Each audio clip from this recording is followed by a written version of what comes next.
अपनी पत्नी गोरी से चोरी छुपे। कालू कौवा नदी पर बैठा पिंकी कौवी से गप्पे लगा रहा था। कालू, ऐसे चोरी छुपे मुझे तुमसे मिलना अच्छा नहीं लगता। अगर तुम अब मुझसे शादी नहीं करोगे तो मैं फिर कभी तुम्हें मिलने नहीं आऊंगी। ऐसा ना कहो पिंकी मेरी जान, मुझे थोड़ा सा और समय दो। मैं कुछ करता हूँ। गोरी के जीते जी तो मैं तुमसे शादी नहीं कर सकता। मुझे तुमसे शादी करने के लिए पहले गोरी को रास्ते से हटाना होगा। जो भी करना है करो, अपनी पहली पत्नी को मारो या रखो। तुम्हें अब कोई ना कोई फैसला तो करना ही होगा। ऐसा कहते हुए पिंकी कौवी वहाँ से चली जाती है और कालू कौवा शाम तक बैठा सोचता रहता है। फिर शाम के कालू कौवा अपने घर को वापस उड़ता है। सो जाओ मेरे बेटे, सो जाओ। मम्मा, मुझे भूख लगी है। ऐसे खाली पेट कहाँ नींद आती है। तुम्हारे पापा सुबह से गए हुए हैं, अभी तक नहीं लौटे। मेरा नहीं तो आपका ही सोच लें। ऐसे में कालू कौवा भी घर आ जाता है। पापा, आप इतनी देर से क्यों आए हैं? मुझे भूख लगी है। आप मेरे लिए खाने को क्या लाए हैं? चुप चुप कर जा।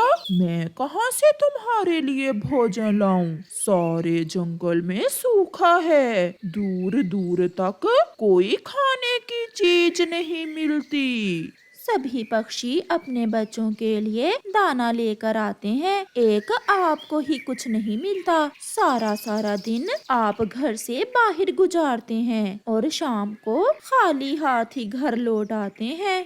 बस कर जाओ। अगर अब बोली तो मैं जान से मार दूंगा तुम्हें। फिर गौरी कवि रोज की तरह अपने पति से डरती हुई आंखें बंद करके लेट जाती है। उसका बेटा जग्गू कौवा भी भूखा ही सो जाता है। आधी रात हो जाती है। अगर मुझसे शादी करनी है तो अपनी पहली पत्नी को मार दो। अपनी पहली पत्नी को मार दो। अगर ऐसा ना किया तो मैं तुम्हें छोड़कर चली जाऊंगी। ना ना पिंकी, मुझे छोड़कर ना जाना। मुझे छोड़कर ना जाना। ऐसा कहते हुए कालू कौवा नींद से जाग जाता है।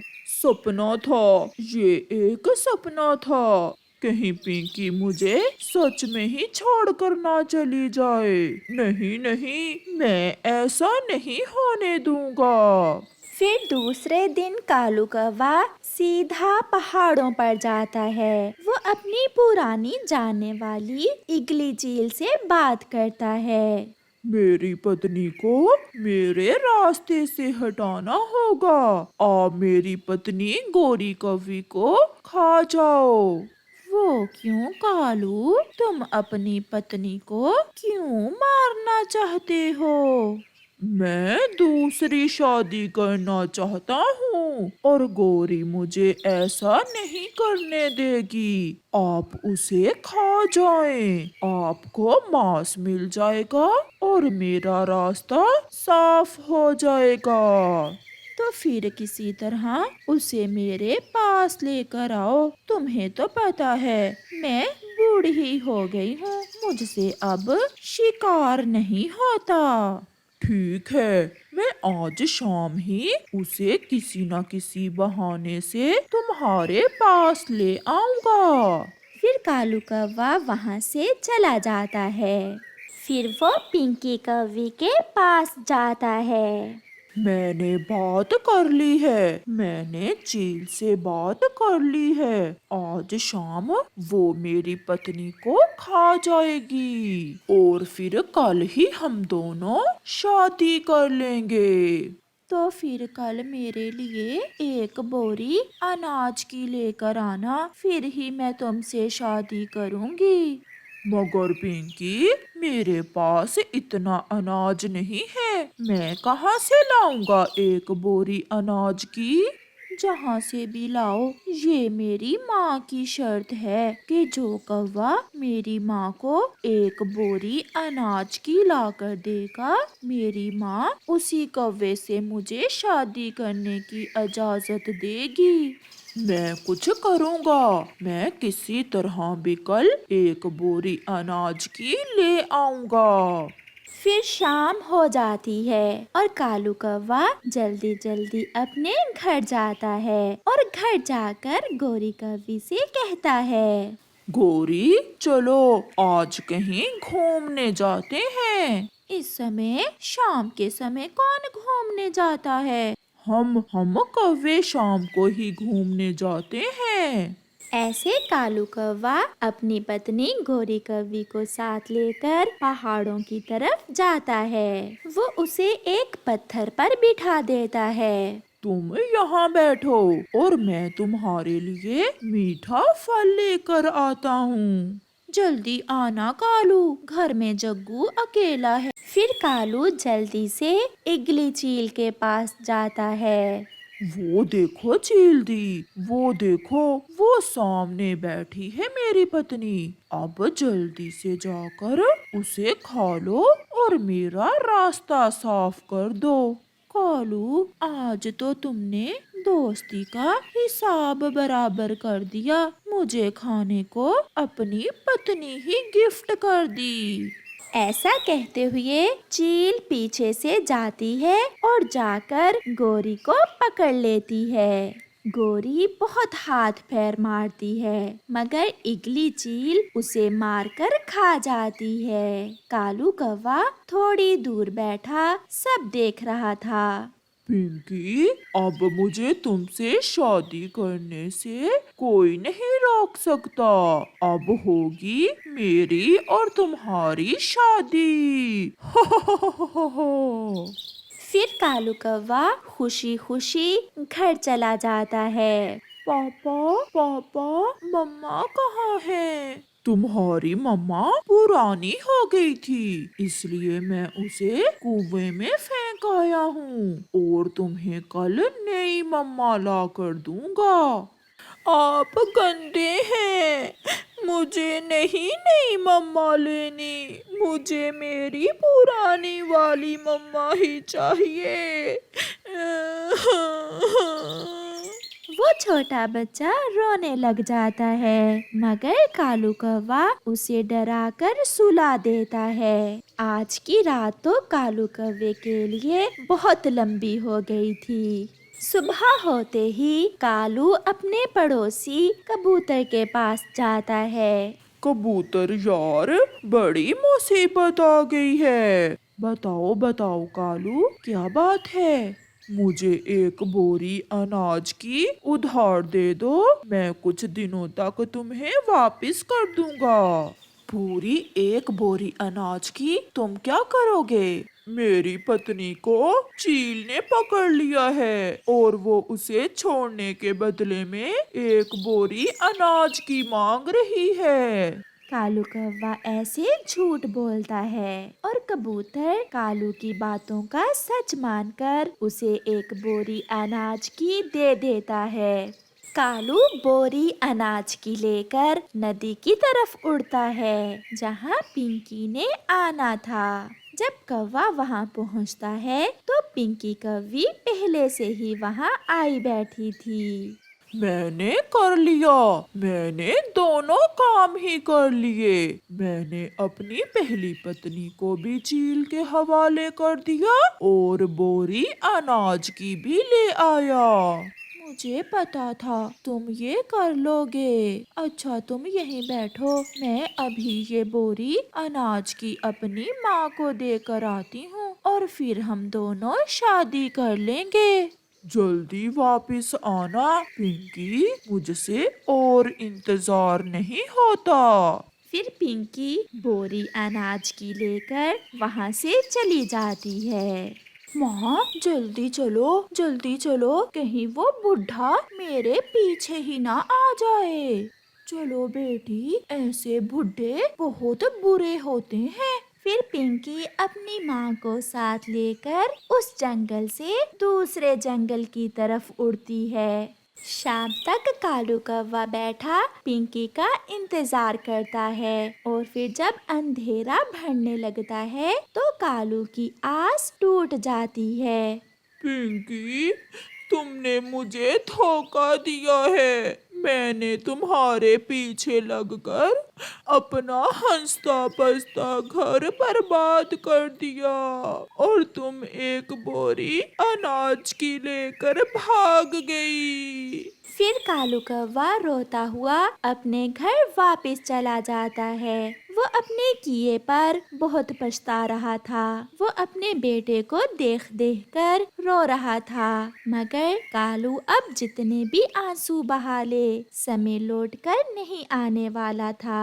प्यारे दोस्तों, अगर आपको ये कहानी अच्छी लगी हो तो इसे लाइक करना बिल्कुल मत भूलना। दूर किसी जंगल में बरसात शुरू थी। मौसम गर्मियों का था, इसलिए बारिश को सब पक्षी एंजॉय कर रहे थे और सभी पक्षियों के पास भोजन भी था, इसलिए किसी को भी बरसात के कारण कोई परेशानी ना थी। और फिर रात हो जाती है, लेकिन बारिश अपने जोरों पर थी। रानो चिड़िया अपने परिवार के साथ अपने घर में बैठी उस बारिश के मजे ले रही थी। मामा, जब आप छोटे थे तो क्या उस समय भी ऐसे ही बारिश हुआ करती थी? बहुत ज्यादा कुकू, बहुत ज्यादा बारिशें होती थी। तब तो एक दफा तो इतनी तेज बारिश हुई कि हमारा घर भी टूट गया था उस तेज बारिश में। मामा, फिर क्या हुआ? फिर हुआ ये कि मेरे पापा बहुत बहादुर थे। वो ऐसी तेज बारिश में जंगल की दूसरी दिशा में गए और वहाँ एक पेड़ था पीपल का। हमारे पापा वहाँ से पीपल के पत्ते लेकर आए और फिर मेरे मम्मा पापा ने उन पीपल के पत्तों से खुद को तेज बारिश से सुरक्षित किया। मामा, अगर बारिशें बहुत ज्यादा हो जाए तो क्या हमारे घरों तक भी पानी पहुंच सकता है? कुकू बेटा, हमारे घर पेड़ों के ऊपर हैं और यहाँ तक तो इतनी ज्यादा बारिश भी हो तो फिर भी पानी नहीं पहुँच सकता। मामा, मैंने अपनी जिंदगी में पहली बार देखी है इतनी तेज बारिश। मुझे पता है कुकू, तुम डर रहे हो इस बारिश से। कुकू बेटा, कुछ भी नहीं होगा, तुम सो जाओ। बस सुबह तक बारिश रुक जाएगी और फिर हम माँ बेटा नदी की तरफ जाएंगे। नदी तो पानी से भर चुकी होगी। वो माँ बेटा ऐसे बातें कर रहे थे कि रानो देखती है कि बारिश का पानी तो सच में उनके घर में आ रहा था। कुकू, बारिश का पानी तो हमारे घर में आने लगा है। मुझे विश्वास नहीं हो रहा कि पानी इतना ज्यादा जमा हो गया है जंगल में। तुम बैठो, मैं जरा बाहर देखती हूँ। और फिर रानो अपने घर से बाहर देखती है। रानो चिड़िया जैसे ही अपने घर से बाहर आती है, वो ये देख हैरान और परेशान हो जाती है कि बारिश का पानी तो उनके घर तक पहुंच चुका था। और वो देखती है कि सब पक्षी पेड़ों पर बैठे हुए हैं और उनके घर पूरी तरह पानी में डूब चुके हैं। रानो चिड़िया बहुत ज्यादा डर जाती है। कुकू, जल्दी बाहर आओ, पानी बहुत ऊपर तक आ गया है, तुम जल्दी आ जाओ। और फिर रानो चिड़िया का बेटा कुकू भी अपनी माँ के पास आ जाता है। मम्मा, अब क्या होगा? कुकू बेटा, तुम चिंता ना करना, कुछ भी नहीं होगा। सब पक्षियों के घर डूब गए हैं, हम सुबह होते ही कोई उपाय निकालेंगे। और फिर वो सारी रात पेड़ पर बैठे रहते हैं और बारिश भी सारी रात ही होती रहती है। और फिर सब पक्षी सुबह होने का इंतजार कर रहे थे। आखिरकार ये लंबी रात गुजर ही जाती है और फिर सब पक्षी एक पेड़ पर इकट्ठे होते हैं। मेरा कुकू और मैं जाग ही रहे थे जब पानी हमारे घर तक आन पहुंचा। रानो, पानी बहुत ज्यादा है, सब पक्षियों के घर डूब गए हैं और भोजन भी पानी में बह गया है। अब ऐसे हालात में यहाँ हम नहीं रह सकते, अब हमें दूसरे जंगल चले जाना चाहिए। दोस्तों, हमें बारिश के रुकने का इंतजार करना होगा। जैसे ही बारिश रुकेगी पानी उतर जाएगा और फिर हम अपने घर फिर से बना लेंगे। तब तक तो हम भूख से मर जाएंगे। दूसरे जंगल ही जाना बेहतर है। आप सब मेरी बात मान लें, मैं ये जंगल नहीं छोड़ सकती। यहाँ मेरे माता पिता ने जिंदगी गुजारी है। मुझे इस जंगल की हवाओं से अपने माता पिता की सुगंध आती है। और वैसे भी साथ वाले जंगल में जो उल्लू रहते हैं वो हमें कभी भी वहाँ अपने घोंसले नहीं बनाने देंगे। चिड़िया ठीक ही कह रही है, वो उल्लू बहुत शैतान है। हम ऐसा करते हैं कि सब पहाड़ों पर चले जाते हैं, वहाँ तक तो बारिश का पानी नहीं आ सकेगा। जब तक बारिश नहीं रुकती हम पहाड़ों पर ही दिन गुजारते हैं। और फिर सब पक्षी तोते की बात मान लेते हैं और वो पहाड़ों की तरफ चले जाते हैं और वो पहाड़ों पर पहुंच जाते हैं। बारिश और भी तेज थी। सब पक्षियों का भूख से बुरा हाल था। हर दिशा में पानी ही पानी था। और फिर अचानक से कबूतर की नजर थोड़ा दूर एक पेड़ पर पड़ती है जिस पर कोई फल लगा हुआ था। सब पक्षी वो देखो, सामने उस पेड़ पर कोई फल है। और फिर सब पक्षी उस पेड़ के पास जाते हैं। भूखे तो सभी थे, वो सब उस फल को खाना चाहते थे, लेकिन गोरी कव्वी उन पक्षियों से ऐसा कहती है, सब पक्षी सुन ले, हम बड़े हैं तुम सबसे और इस पेड़ पर फल बहुत थोड़े से हैं, इसलिए ये फल हम ही खाएंगे और तुम सब अपने लिए कुछ और ही खोज करो। सब पक्षी गोरी की ये बात सुनकर बहुत हैरान होते हैं। लेकिन ये फल मैंने पहले देखा था, इसलिए हम सब भी खाएंगे इसे। गोरी कव्वी बहन, इस मुसीबत के समय में हमें एक दूसरे के साथ की जरूरत है और तुम लड़ रही हो। मेरी तरफ से मरो भूख से, बारिश का क्या पता रुके या ना रुके, ये फल तो मैं किसी और को नहीं खाने दूंगी। अब हम ऐसी बारिश में तुमसे लड़ना नहीं चाहते। कबूतर तुम छोड़ो, हम थोड़ा आगे जाते हैं, हो सकता है हमें कोई और पेड़ मिल जाए इस पहाड़ के ऊपर। और फिर वो सब पक्षी वहाँ से चले जाते हैं और गोरी तो बहुत खुश थी कि उसने पक्षियों को भगा दिया है। गोरी, क्या था जो तुम दूसरे पक्षियों को भी ये फल खा लेने देती? बारिश इतनी ज्यादा है कि पेड़ तक डूब गए हैं पानी में और ये फल भी पहाड़ पर है, इसलिए बचा हुआ है। अगर हम अकेले खाएंगे तो 2-4 दिन गुजर ही जाएंगे। और फिर ऐसा कहते हुए गोरी उस पेड़ से फल खाना शुरू कर देती है। और बाकी पक्षी जैसे ही थोड़ा आगे जाते हैं, उन्हें पहाड़ पर एक गुफा नजर आती है और वो सब उस गुफा में चले जाते हैं। देखा, अगर गोरी ने हमें वो फल नहीं खाने दिया तो भगवान ने हमें बारिश से बचने के लिए कितनी सुरक्षित जगह दे दी है। अब जितनी भी बारिश हो, हमें कोई चिंता नहीं है। वो सब वहाँ बैठे थे कि कुकू की नजर सामने पड़े एक संदूक पर पड़ती है। मम्मा, मम्मा वो सामने क्या है? कुकू, ये तो एक संदूक है, इसमें इंसान अपनी चीजें रखते हैं, चलो हम देखते हैं इसके अंदर क्या है। और फिर रानो चिड़िया जैसे ही संदूक को खोलती है, उसकी तो खुशी से चीख निकल जाती है। भोजन, इस संदूक में ढेर सारा भोजन है। और फिर तोता और कबूतर भी वहाँ आ जाते हैं। ये तो मुझे ऐसा लग रहा है जैसे किसी इंसान का रखा हुआ भोजन है। तोते और कबूतर जो भी है,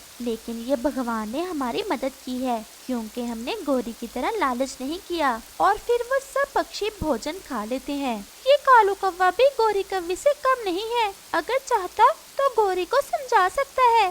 सब कितनी मुसीबत में थे और गोरी को केवल अपनी ही चिंता थी। वो सब ऐसे बातें कर रहे थे कि कालू कौवा भी उनके पीछे आ जाता है। कालू कौवा आते ही रोने लग जाता है। कालू भैया, क्या हुआ और गोरी कहाँ है? रानो, गोरी मर गई, गोरी मर गई रानो। क्या कालू, ये तुम क्या कह रहे हो? अभी तो थोड़ी देर पहले हम उसे अच्छी भली छोड़ कर आए हैं, वो तो हमें मारने वाली थी। आप सब जैसे ही आए तो गोरी ने उस पेड़ से वो फल खा लिया। वो फल तो इतना ज्यादा जहरीला था कि खाते ही गोरी के पेट में दर्द होने लगा और वो उसी समय मर गई। कालू, क्या तुमने तो नहीं खाया वो फल? नहीं, मैंने तो अभी खाया ही नहीं था। ये सब सुनकर सब पक्षी ये सोच रहे थे कि गोरी ने अपनी जान देकर उनकी जान बचाई थी या गोरी कव्वी ने उनसे लड़ाई की थी। ऐसा भी तो हो सकता है कि गोरी को शक हो कि कहीं वो फल जहरीला ना हो, इसलिए गोरी ने हमें वो फल नहीं खाने दिया। लेकिन कालू खामोश रहता है और फिर वो सब कालू को भोजन देते हैं और फिर वो सब बारिशों के दिन उसी गुफा में गुजारते